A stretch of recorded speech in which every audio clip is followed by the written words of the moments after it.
Sa ibang balita, isang pribadong kumpanya formal nang ibinigay ang 100 pabahay para sa mga nasalanta ng Bagyong Pablo sa New Bataan, Compostela Valley. Ang report mula kay Joey Dalumpines ng PIA Davao Region. Formal nang ibinigay ng Holcim Philippines ang isang cement and construction supply firm ang 100 pabahay para sa mga pamilyang nasalanta ng Bagyong Pablo sa New Bataan, Compostela Valley. Ang turnover ay pinangunahan ni Eduardo Sahagon, Chief Executive Officer ng Holcim Philippines, at formal na tinanggap naman ni Governor Arthur Uy ng Compostela Valley patungo kay New Bataan Mayor Lorenzo Balbin at mga beneficiaries. Sinaksihan ang simpleng palatuntunan ni Social Welfare and Development 11 Regional Director Priscilla Razon, 10 ng mga lokal na opisyal ng bayan at probinsya sa nasabing lugar. Mariing nagpasalamat si Nympha Tanduyan, isa sa mga beneficiaries ng pabahay, dahil ang pagkakaroon niya ng tahanan ay pahiwatig ng pagpapanumbalik sa normal ng kanilang buhay. 21 mga kapamilya kasama ang 2 mga anak na babae at lalaki ang nawawala kay Nympha, habang 11 kapamilya naman ang nawawala sa panig ng kanyang mister sa pagsalanta ng pagbaha ng mga putik, naglalakihang bato at debris flow kasunod ng pagsalanta ng Bagyong Pablo alas 6 ng umaga noong December 4, 2012.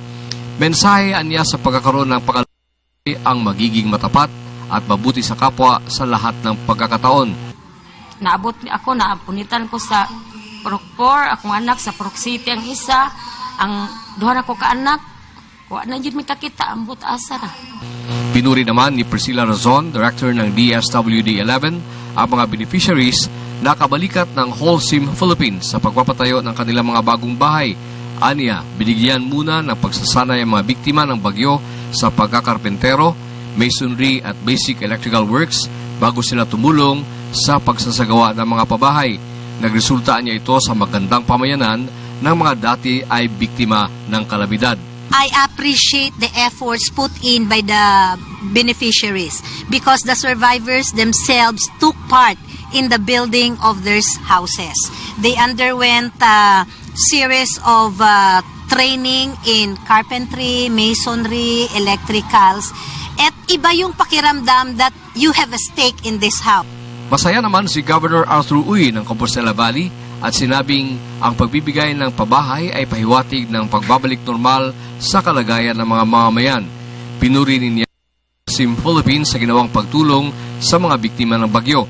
Siniguro ni Uy na nagpapatuloy ang ginagawang pabahay para sa iba pang mga biktima ng bagyo hanggang sa Agosto ng taong kasalukuyan, maliban sa mga programang pangkabuhayan at infrastructure projects na ginagawa ng Compostela Valley Provincial Government sa nasabing lugar.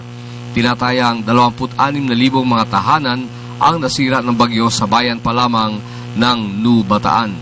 Masaya rin si Mayor Balbin sa nasabing turnover sa mga pabahay dahil malaking tulong ito sa kanyang mga nasasakupang mamamayan. But actually, the turnover of the Holcim family for this housing, it is coming from Holcim to Governor, then to us, to LGU, then to the recipient.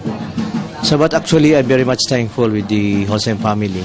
Kasi nung una pa, during the kasagsagan pa ng bagyo, nandito na sila, nagkandak sila ng trainings for carpentry. Puspusan na rin anya ang pagsasanay ng mga residente sa disaster risk reduction upang maging handa sa anumang kalamidad.